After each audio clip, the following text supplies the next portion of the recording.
Chapter 1. 5 years ago, I would have never imagined that I'd be working as a bounty hunter and private investigator. I had just started college to get my degree in literature and journalism, which any red-blooded American father would roll their eyes at. I figured some little newspaper or literary group that published quasi-trash would take me. But like a box of defunct condoms, I found myself tossed to the side quicker than an old grandbaby for the new grandbaby. These days, I'm parading around Cleveland like some less qualified Nancy Drew, solving mysteries and catching bounties. Why? Because money is money.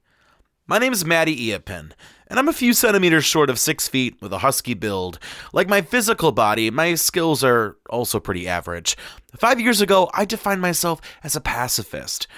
But these days, I'm usually holstering a gun so I can look intimidating. Anytime we shoot at the shooting range, I'm lucky to have a couple of bullets hit the human outline paper. See, that's how incompetent I am. I don't even know what you'd call that paper outline guy that you shoot. I even look like the standard definition of average. I have short brown hair kept low cut on the sides and full on the top. I wear simple graphic tees and hooded sweatshirts and have a penchant for shorts. To summarize my aesthetic, I usually didn't care. In a world where everyone wanted to be a 15 out of 10, I didn't mind being a solid 6-7. Monday mornings are usually grotesque, so I wasn't surprised that I woke up tired due to an impromptu Law & Order SVU mini marathon. I had eaten through half a bag of pretzels, which was concerning both for the sodium and because it was a bulk-sized bag of pretzels. Some people woke up and did their makeup or hair or sat in their breakfast nooks with a newspaper or tablet, but most of the time, I woke up and ran out the door to work.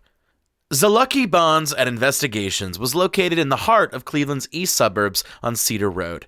We were in a ragtag collection of local businesses that were constantly opening and closing. I suppose one advantage we had was that crime never took a day off. I walked into an empty reception desk, not sure where Kathy, our receptionist, was, but thankfully that morning's donut box still featured one singular cruller left for me. "I hope you're not hungry," Mariah called out from her desk, which was right next to mine. "When I arrived with the donuts, I swear I was attacked by dogs. I could only save one, and I threatened everyone with my taser to leave that cruller for you." "No worries." I proudly held up the gala apple that I had brought from home, as if I was showing off a diamond engagement ring. "I have a full breakfast." Half the time, the box was nothing more than wax paper. I always brought something, just in case one of my obnoxious coworkers ate my cruller. Mariah Lockwood was around my age, with medium-length hair which was dyed black with red stripes. She had a nose, mouth, and tongue piercing, and rumor had it that her navel was also pierced, but I hadn't witnessed that yet. Today, Mariah wore black jeans and a shirt that had a picture of a smiling tooth and sparkling blue letters, which read, "Squeaky clean." "New shirt?" I asked, pointing at the cartoon tooth. "Yep, $3 at Target," Mariah proudly stated, although knowing Mariah, it had been $25 at Hot Topic, but I wasn't going to say that out loud. I sat down at my desk and finished the apple in several bites, and then attacked the cruller, dessert obviously, and crammed that down real quick too. After I finished, Mariah grabbed several manila folders off her desk and tossed them to me. "These are the people we have this week," Mariah explained with a sigh. Seems like I wasn't the only one who stayed up late to watch old television. "Oh, and we're working with Alison." I gulped. I loved Alison, like how I love 4-egg omelets. Once in a while, it's exactly what you need. But consistent 4-egg omelets made for a constant pool of cholesterol and grease. Normally, investigators and bond officers traveled in pairs, but Alison and Amber, who had been working together, got into a fight. So there had been some temporary shuffling of staff members. Alison Webb was not someone to mess with or invite to your conservative grandmother's Christmas brunch. Alison was loudmouthed, with a habit of incorporating vulgar language. She carried a gun in her purse, even though she didn't have the license to conceal it. Alison was a moral bully, the type that pushed her way through and could be brusque, but usually did it out of some kind of justice moral. Her hair was currently blonde, but she had a massive wig collection of styles and colors for any occasion. She was also a bold dresser. Today she was wearing spandex purple pants and a lime green t-shirt that made her more visible than the moon in a clear night sky. Thank God we weren't doing surveillance today. I watched Alison plow her way through the small office before sitting down at her new desk. Mariah and I turned to our new trio partner. "Can we get going?" Alison asked, licking her fingers, which were covered in sprinkles and frosting. It was all the evidence needed to convict Alison of having a few of the donuts Mariah had brought. "We have 3 skips today, and I want some sushi for lunch."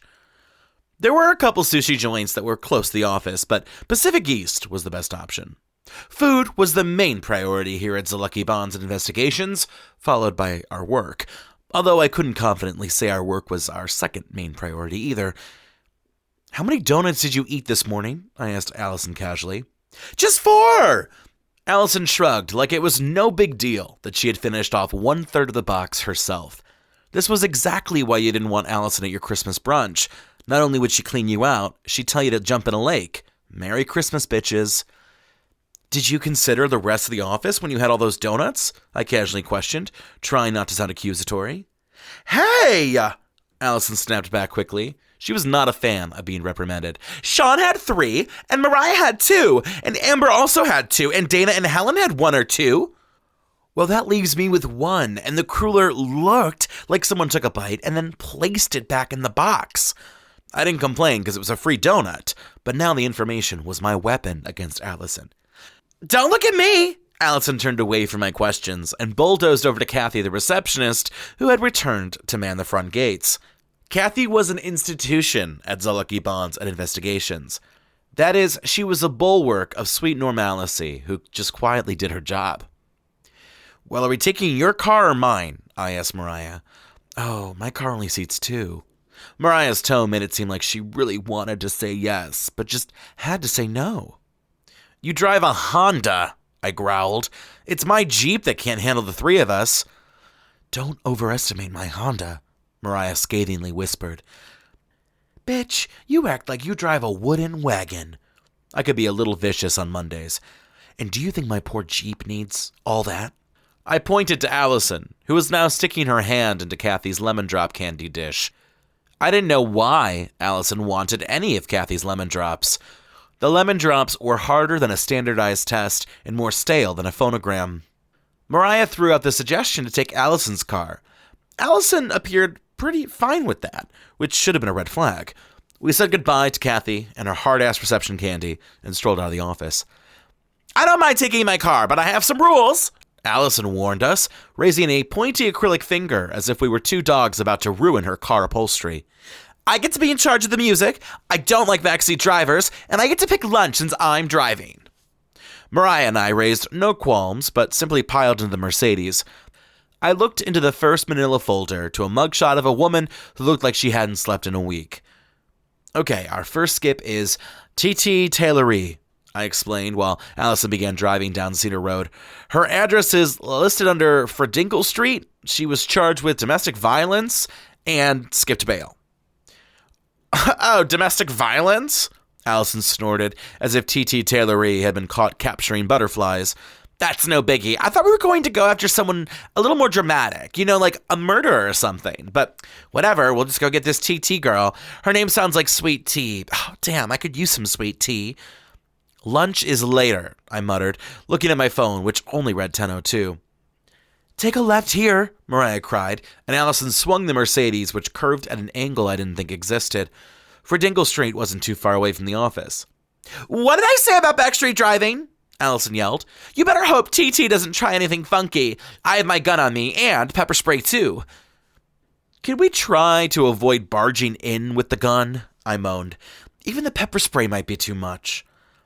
Alison shook her head like a bobblehead and hit a massive pothole which caused Mariah and I to shake like fellow cheap promotional giveaways at a sporting event. "No way!" Alison shouted. "What if she pulls out her gun or her can of pepper spray? Then we'll be vulnerable, and we'll be turned into Swiss cheese or spice-rubbed wings. TT is just lucky I didn't bring my mace. I have black market mace. It's made with spicy Chinese peppers." "Fine, you can bring the damn pepper spray," I shouted. The investigation part of our job is easy enough. A person or persons comes to the office with a situation. It might involve a stolen item, a cheating spouse, a suspicious person, or something that can't be explained. Cops only handle issues of legality. Technically, cheating on a spouse isn't illegal. That's where we come in. As for the bounty hunter part, it requires more knowledge of the American criminal justice system. Every day, thousands of people are arrested for breaking a law and are taken into custody by police officers. Arrests happen when the police have enough to believe you've broken a crime. The case is then presented to the district attorney and the prosecutors. If they agree with the police's case, the next step is the arraignment. The arraignment is where the defendant is formally charged with the crime. It's the part where people enter a plea. Guilty, not guilty, no contest. This is when the judge might decide to address whether the accused should be placed on bail. Bail allows a charged defendant to be released from the custody of the government while awaiting trial. It's not free. America and Uncle Sam have to make their money somehow, so the defendant has to pay that bail money to be released. Naturally, most people can't afford to pay their entire bail. That's where lucky bonds and investigations come in. We'll pay your bond so you can leave jail. Naturally, the purpose of the bail is to ensure a defendant returns for upcoming proceedings. But sometimes defendants skip their court appearances, which means they may forfeit the bail money and a warrant is issued for their arrest. The bail amount depends on the crime. If it's serious, it might be a large bail. For minor offenses, a defendant might just be released on their own recognizance. Part of how Lucky Bonds makes money is by charging people for the bail money. Sometimes they'll just take a few $1,000 while the company loans tens of thousands of dollars for bail. Now, if someone skips bail, Mariah, Alison, and I are among those tasked with finding the fugitives, sometimes called skips. We're paid a percentage of the bail amount as compensation. Bounty hunters have some legal authority to apprehend fugitives, although certain bounty hunters have been known to blend the legal laws of what they can do. After apprehending the fugitive, we take them back into the court's custody. The fugitives face consequences for violating the terms of their bail, which might come up in additional charges, and maybe the chance to be locked away completely during the proceedings. Alison turned so hard onto Findie Street that I thought the car was going to flip over before she stopped the car right outside of TT's house. I was surprised the emergency airbags hadn't opened up. Let's hope TT is hard of hearing, so she didn't hear our entrance that sounded like a Grand Theft Auto video game, I said coolly. Alison slipped her gun into her purse. I gave Alison a dirty look, but she countered with an even dirtier look. I decided not to fight with Alison over the gun.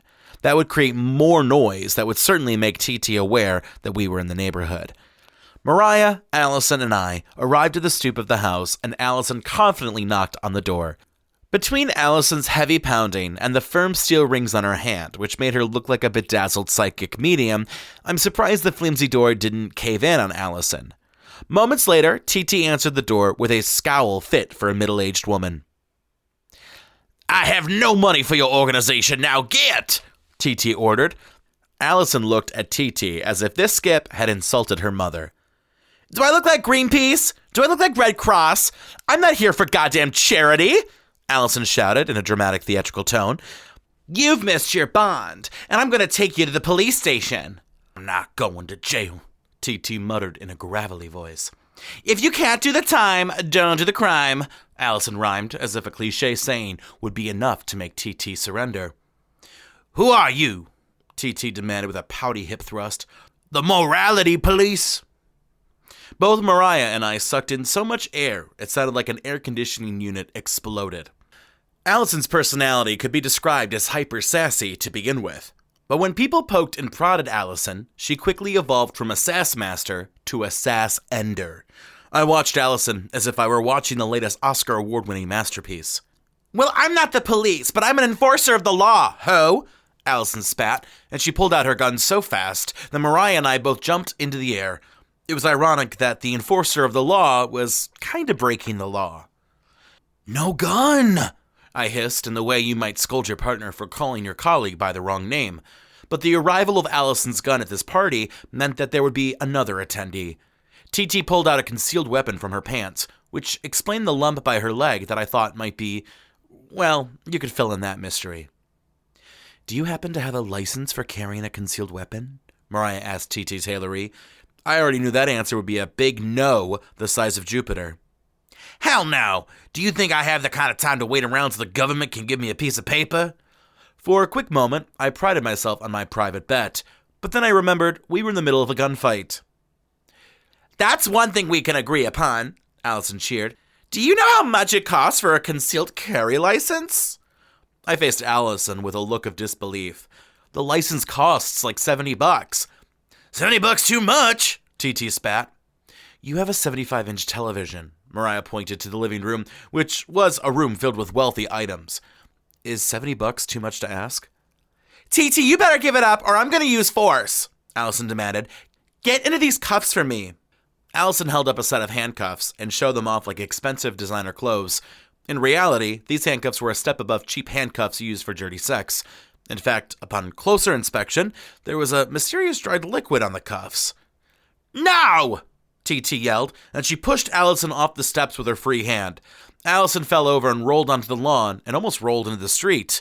She looked like one of those snowballs that turned into an avalanche. TT Taylor gave Mariah and I an opening to step in. Mariah slapped TT's hand, which had the gun. The gun fell to the ground with a clatter. I, meanwhile, cuffed TT's open left hand. Dang it, TT snarled. My ex deserved it. He's a punk-ass bitch. No worries, I hate men too, Mariah acknowledged, before helping me finish cuffing TT. We locked her front door because we were courteous. Allison was using her own car to stand up. Oh, I'm dizzy. Good work. What work did you do? Mariah asked, with a cockeyed head turn. I helped, Allison gasped, as if we were trying to misinterpret the events of what had happened. We took TT over to the station and traded her to the court for a receipt. We would then turn that receipt into Kathy. A digital payment would soon after hit our respective bank accounts based on the percentage we agreed upon. Today, I'd be getting 33% of our total cut, which was going to be a couple $100. As we left the court, Allison had an announcement. I'm hungry. That's a shame, Mariah dryly muttered, but Allison didn't notice. Well, I want lunch. It's not even 11. I eyed my phone, which had -2 text messages sent to it. And you had those donuts like an hour ago. Allison jumped into some complaints. I've worked so hard. I basically got TT all by myself. From what I remember, you rolled around on the grass while Matty and I took care of TT, Mariah sassed. Can't we go get another skip? I pleaded, like I was an MTV reality show star trying to get out of work.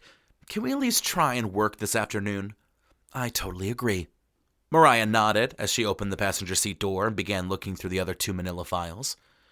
What was one of my rules? Allison asked as we got into her Mercedes. If I'm driving, I get to pick where we go eat. Fine. Mariah figured this was a lost battle.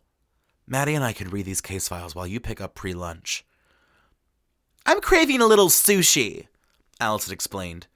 My eyebrows raised slightly upward. Just a little? Well, maybe 4 rolls. Pacific East is a 3-minute drive from the office on a cute street called Coventry, which featured local restaurants, artisan shops, and a couple of dive bars aimed at nearby college students. Allison treated herself to a sushi lunch while I saved half my hibachi for later. Pacific East handed out very generous portions. You'd think they make the portions bigger, Allison snapped. You're on crack, Mariah sighed, feeling the food baby within her stomach. No, I stopped taking crack a couple years ago. After this, I want to go back to the office, I informed the table. Why? Mariah questioned. We have 2 more skips. I vaulted into my reasoning. I checked the other 2, Marty Grunkle, who is a drunk and disorderly, and Sandra Volsek, who has a case of drug possession. The problem is that Volsek usually works evening shifts at a restaurant, so we should wait until she gets out at 9 p.m. tonight. And then after that, we can go to the Wonder Bar and pick up a drunk Marty Grunkle. So you want to go to the office and check your email and then go home and take a nap, Mariah joked. Yes, but you have to admit, my plan for later tonight is a good one. Fine. I have some paperwork to fill out anyway, Mariah smiled. Don't we have a staff member in charge of filling out the paperwork? I asked, turning to Allison. Technically, Allison was in charge of paperwork, but she tended to let files go unfilled. We all had some minor duties around the office. Mine included taking out the trash. We do have someone who is in charge of handling paperwork. She's just not very good, Mariah responded. I don't even care what you think of me. I have sushi. Allison's smile of happiness could not be fazed with backhanded compliments. Do you think we have time for me to order some to-go dishes? After Allison had been satisfied by sushi, hibachi, sashimi, and tempura, we drove back to Selucky Bonds and Investigations. My email was pretty nonchalant, except for foreign bride exchanges, mafia invitations, products to make certain body parts bigger, and cheap medications. Naturally, these emails all wound up in the trash. My sister had called earlier, so I returned her call, which was about practically nothing but gossip. I appreciated the gossip, but was ready for a prime afternoon nap. As I was leaving to go home for an afternoon break, I ran into Helen Zalucky, the owner, and my boss. She looked like she had seen a ghost. Are you okay? I asked out of genuine concern. Did you finish those 3 skips? Helen's face softened a little bit. They will be done in the next 12 hours. I tried to sound effective as possible. Why will it take that long? Because we have to ambush Vulsak outside her work at 9 p.m., and Grunkle needs to be stoned, or very drunk, and that too is best handled at night. Now, if you'll excuse me. But Helen wouldn't have it. She was older, but don't you dare ask her exact age. Helen had those crazy eyes, the ones that would either strangle you or bake 1,000 cookies in 2 hours. She had poofy cotton candy blonde hair and outrageous makeup that looked applied by a new department store hire in their makeup division. Like Alison, Helen had a penchant for outrageous clothes, although she preferred things like zebra stripes, leopard prints, and frills. Right now, she looked like a cross between Stevie Nicks and that lady from Tiger King. So you can't do any other work? She flipped her hands over a few times like a ragey Italian. Helen acted as if just by waving her hands, she had created work opportunities for us to accomplish. I could feel my eyebrows turn my face into an angry emoji. Like what? I saw Kathy give Sean and Amber 4 skips, and I saw you gave Jack Doohickey 2. Jack Doohickey must be the biggest douchebag to ever walk on this planet, as evidenced by how his last name sounded. He has hundreds of enemies, and I'm one of them. I think I get along with most people, but Jack is my arch nemesis. Every person I know hates Jack, but Helen refuses to fire him. In the past, Helen claimed that there were moments when we had so much work and she needed the extra hands. But even then, Helen disliked Doohickey so much that she gave him difficult cases or ones that weren't worth a lot of money. As if the devil's imp knew we were talking about him, Jack Doohickey entered the office with a smirk so foul that I'd rather have my face shoved in rotting month-old compost than look at it. Afternoon, Helen. Jack turned from Helen to me. Hey, dipshit. It's technically 11:50. It's still morning. I pointed the fact out, but didn't look at him or really acknowledge him. Jack hates that. Whatever. Jack was clearly agitated that I called him out for being wrong on the time and my inattentive gaze. Speaking of work, Helen loved redirecting the conversation to work-related topics. Did you finish your 2 skips, Jack? No. Jack let out a wheeze of air that made me want to grab disinfectant. I had a hard time with Susan Welch today. She sprayed me with pepper spray and then kicked me down a flight of stairs. That sounds amazing. I wish I had been there. My smile had to be the size of a serial killer's grin. Been there to help me? I'd rather help myself jump off a bridge. Jack Doohickey squinted at me, and I used the opportunity to lob another nasty comment. Please tell me someone had their smartphone at the ready. Listen, you little punk! Jack got in my face, but was interrupted by our boss. Shut it, both of you! Helen's hands waved like she was on a roller coaster at Six Flags. I need all your skips done immediately. I'll finish them by tomorrow. Jack looked like a puppy who had been reprimanded. I'll finish mine by tonight. This time I actually looked at Jack Doohickey, hoping to leave an impressionable, shit-eating grin. Gosh, my mother always told me to open a candy store or something. And look what I did. I opened a damn bond enforcement agency that sometimes does investigative work. Helen spat out before returning to her office. She slammed the door behind her in an attention-gaining manner. Your mother must be so proud, I shouted after Helen before leaving the building for my car. Unlike your mother, Jack? The office door closed before Jack could respond.